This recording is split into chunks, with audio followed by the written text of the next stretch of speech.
Ya. Continuemos. Estamos viendo el encuentro de dos mundos y estamos analizando básicamente el tema de Europa. Estamos fijándonos en cuál es la situación de Europa antes de la conquista. Entonces, a modo de repaso, algunos puntos que son importantes: el surgimiento del Estado moderno y el surgimiento de la banca, la caída de Constantinopla en 1453, el papel que le va a tocar a Portugal y a España, y algo que vamos a llamar el espíritu del Renacimiento. ¿Ya? El surgimiento del Estado moderno ya lo hemos analizado, hemos visto un poco la literatura de Maquiavelo y identificamos los tres estados primeros en conseguir esa unificación, que era Francia, España e Inglaterra. Pero es un enorme cambio porque se pasa de un orden feudal, donde el poder no está centralizado, está delegado a otros señores nobles, parte de la nobleza, duques, condes, barones, marqueses, a un estado moderno donde cambia todo, porque el rey es la figura central, el que unifica el territorio. Ya lo habíamos mencionado, que este rey, con un estado centralizado donde puede cobrar los impuestos para la corona, es el que tiene dinero para comprar cañones, y por lo tanto ya los castillos que salvaguardaban la independencia de los señores feudales frente a su rey ya no es tal, porque además la guerra medieval estaba basada principalmente con los soportes militares que cada señor feudal le otorgaba a su rey. El duque tanto tenía que poner tantos caballeros, el conde tanto tenía que poner tantos caballeros. Al centralizar el poder en la cabeza del rey, ahora los ejércitos en su mayoría son nacionales, incluso profesionales, como en el caso español. Entonces ya no son los ejércitos de leva que aportaba cada señor feudal, sino que son ejércitos nacionales y que tienen cañones. Yo ya había hablado de este libro, Sangrientas Fiestas del Renacimiento, de Jacques Lafalle, y que en general habla de que el Renacimiento es la fiesta de los cañones. ¿Ya? Sangrientas Fiestas del Renacimiento. Vaya título. Oye, y entonces el rey, acuérdense que hubo una peste negra en el siglo XIV, por lo tanto el orden feudal tradicional ya no es tal. Y por lo tanto el rey va a buscar aliados precisamente en las ciudades comerciales y en los ricos burgueses, que ahora son más ricos y más influyentes cada vez más que los señores feudales, y por lo tanto con esos burgueses va a enriquecerse porque va a cobrar impuestos, va a cobrar salvoconductos, va a dar permisos, y todo eso le va a retribuir dinero al Estado. Por otro lado, también está el tema de que junto con un ejército, el rey va a armar una burocracia estatal, es decir, funcionarios estatales que controlan los impuestos, hacen las estadísticas, administran la riqueza del reino, etcétera, etcétera. Entonces, el surgimiento del Estado Nacional es muy importante para entender cómo es que Europa estaba madura para la expansión. Y la banca, ya lo hemos hablado largo, es un cambio radical porque se abandona la economía de sobrevivencia. Cuando se desarrolla el comercio se producen los excedentes, se crea la banca y por lo tanto ya la autonomía feudal es reemplazada por esta economía de mercado mundial que va a expandirse hasta nuestra globalización. ¿Ya? La caída de Constantinopla, punto 2, importante la caída de Constantinopla, porque desde el siglo XIV, cuando los hunos habían conquistado China, e incluso más allá, una vez que se establecieron, abrieron la ruta de la seda que no estaba abierta desde tiempos de los romanos. Y como se abrió la ruta de la seda, el lugar donde se unía el comercio de Oriente y Occidente era Constantinopla, que era cristiana ortodoxa, pero cristiana. Por lo tanto, los romanos de Constantinopla tenían muy buenas relaciones con Venecia y había ahí un intercambio fluido entre Oriente y Occidente europeo. Pues bien, aparecen los turcos otomanos, que es un pueblo nómade que viene a reemplazar que se ubica ahí en la península Anatolia con permiso del sultán de Damasco. Al principio son soldados, mercenarios del sultán, pero luego se convierten en un poderío militar importante. Están en plena expansión y finalmente derrotan a Constantinopla, principalmente con cañones, porque las defensas de Constantinopla eran tremendas, inexpugnables. Sin embargo, a esa altura el desarrollo de los cañones, eh, que los mismos europeos les desarrollaron,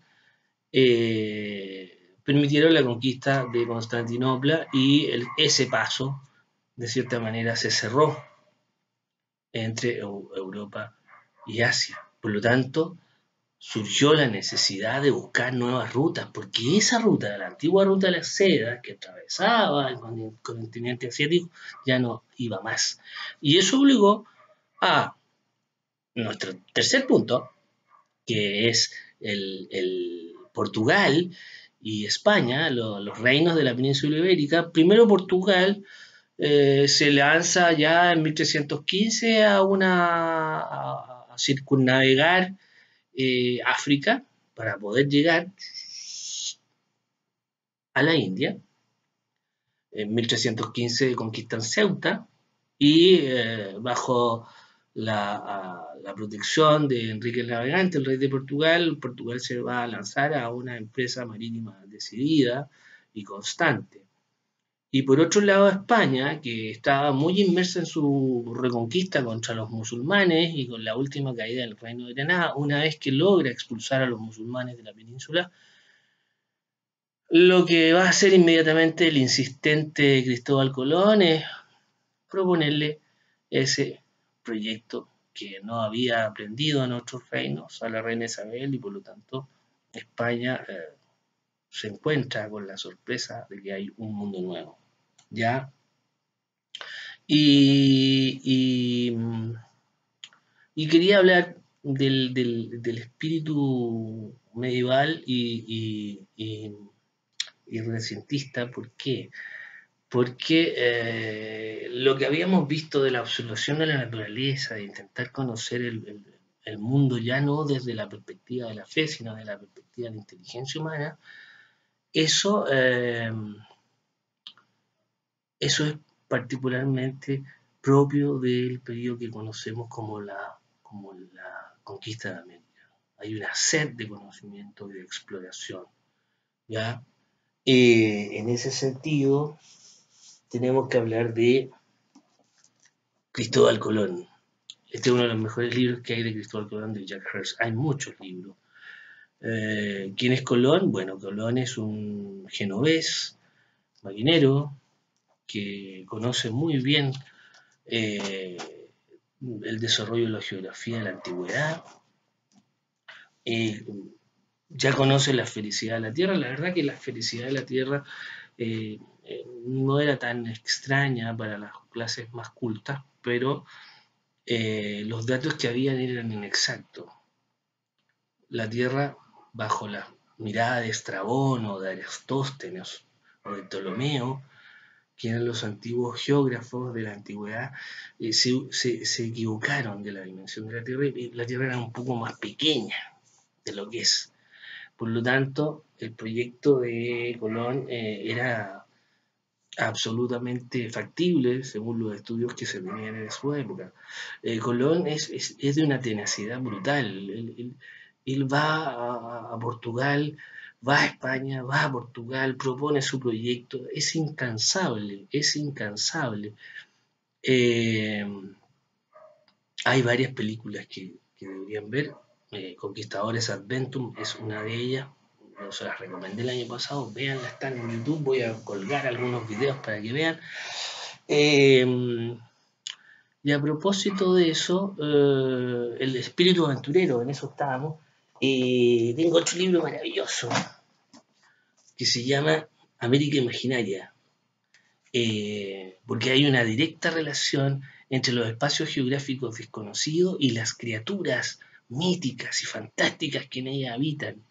Desde tiempos de Alejandro Magno y durante la Antigüedad y la Edad Media, pasados ciertos territorios, los Cárpatos, por ejemplo, había toda una serie de imaginerías de criaturas fantásticas que habitaban los espacios geográficos desconocidos para los europeos. Bueno, toda esa cosa fantástica se trasladó a América y un libro magnífico, bellísimo, y que habla de lo mismo que estamos hablando, de la sed de conocimiento. Todo esto plagado de aventuras, personajes fantásticos y todo lo demás.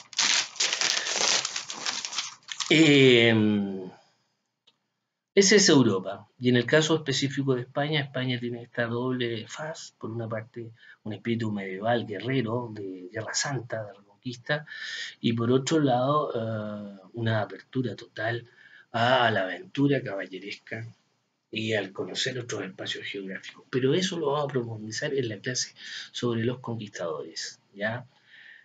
Hablemos de América ahora, segunda parte. ¿Ya? Segunda parte, América. Lo primero que hay que señalar es que son las teorías de poblamiento. ¿Ya? Las teorías de poblamiento señalan la más aceptada por las academias es que en general el poblamiento americano ocurrió más o menos hace unos 18.000 a 14.000 años antes de Cristo, por el estrecho de Bering, por Beringia al norte, ¿no? Y por ahí pasaron los pueblos nómades de origen mongol hacia América. Hay vestigios en Chile de habitantes humanos hace 14.000 años. Entonces, y si nos hacen la prueba de ADN, la mayoría de nosotros tenemos casi todos un porcentaje de sangre mongol, de sangre oriental, o sea, los americanos en general, dentro del poblamiento mundial son los últimos. Hay otras teorías, algunas muy graciosas, como que el primer hombre era argentino, y fue una broma que le hicieron a un profesor universitario, pero en general es casi irrefutable el tema de que la mayoría de los habitantes de América eran de origen mongol. Hay estudios por ahí controversiales de que en la Amazonas han aparecido gente con rasgos genéticos polinésicos, pero todavía no es oficial. Eso cambiaría completamente lo que conocemos hasta el momento, pero hay que estar abierto al conocimiento. Y con respecto a visitantes antes de los españoles, es un tema fascinante, controversial. La academia no la acepta mucho, pero se habla, por ejemplo, de que en Centroamérica aparecen algunos jarras, algunos elementos alfareros que son muy similares a la cultura Yomon, que era una cultura muy primitiva del Japón. Hay gente que dice que incluso la India, los indios pueden haber llegado a América en algún momento, los fenicios, y lo que está casi establecido es que sí llegaron, fueron los vikingos antes que los españoles, pero probablemente no volvieron a Europa y por lo tanto no sabemos su destino. Sabemos que hicieron runas, dibujaron runas en las piedras en Canadá, pero no sabemos nada más. Por lo tanto, la conquista de América, o el descubrimiento de América, mejor dicho, lo hicieron los peninsulares, lo hicieron los españoles. Casi no hay certeza de eso. ¿Ya? ¿Cómo estaba América a la llegada de los españoles? Bueno, Habían dos territorios civilizatorios que ya los hemos repasado, que son Mesoamérica y los Andes centrales, ambos con imperios muy jóvenes. En México los aztecas eh, son el imperio principal. Hay otros pueblos que son súbditos de los aztecas, y otros que están en abierta rebeldía contra el imperio azteca que está en expansionismo. Y en los Andes centrales el imperio más importante es el imperio inca, que es un enorme imperio que también no es muy antiguo, es joven, y que está en franca expansión. O sea, llega desde Ecuador hasta el río Maule en Chile. ¿Ya? En América sabemos que hubo grandes civilizaciones, por lo menos del 3500 a.C. para Mesoamérica y para el Perú, para los Andes centrales. Sabemos que tiene hasta 5000 años de antigüedad, ahora que se descubrió la ciudad de Caral, que dejó en vilo todo lo que sabíamos de las culturas andinas. Lo mismo en Mesoamérica, vamos a ver muchas civilizaciones que van a aparecer y desaparecer, aparecer y desaparecer. Lo mismo en Perú. Y producto de eso es básicamente de una mentalidad más bien. eh, el tiempo lo percibían de forma circular, entonces eran civilizaciones que cumplían un ciclo desaparecían sin hacer la posta con la siguiente cultura, como es el caso de Europa, que logra hacer en la posta, los griegos, romanos, judíos, cristianos y así. ¿Ya? ¿Qué otra característica importante de los de América? Bueno, el aislamiento geográfico. A diferencia de Europa, las culturas americanas prosperaron, crecieron y murieron en la soledad.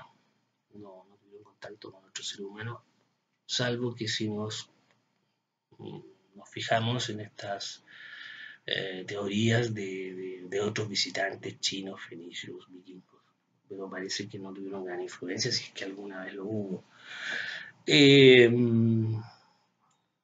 y tal vez lo más importante es eso, nuestros pueblos originarios americanos, nuestras grandes civilizaciones, eh, eran muy frágiles en un sentido mítico. Eh, Ambas culturas, ambos imperios esperaban la vuelta de un dios fundador, Quetzalcóatl para los mexicas, aunque los incas no compraron tanto su cuento, la verdad. Eh,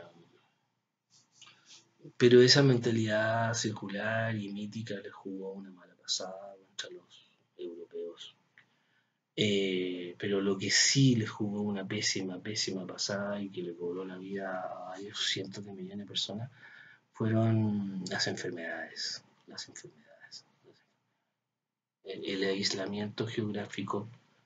Mire, y qué curioso que estemos hablando de esto durante una pandemia, pero el aislamiento geográfico hizo que tal vez es la causa principal de por qué fueron derrotados con tanta facilidad los americanos. Los españoles trajeron las enfermedades. Eh, pero de eso vamos a hablar en la clase de los conquistadores. Por ahora les dejo un último libro de recomendación.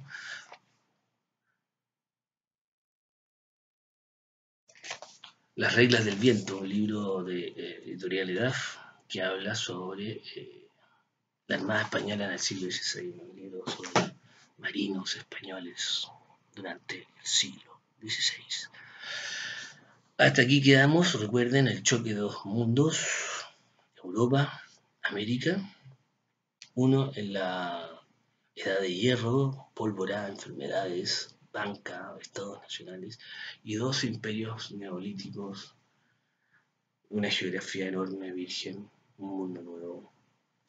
Esos dos mundos se van a encontrar, van van a chocar en algunas ocasiones, en otras ocasiones se van a abrazar y harán posteriormente que surja lo que somos nosotros, una cultura mestiza, sincrética, única. Los dejo.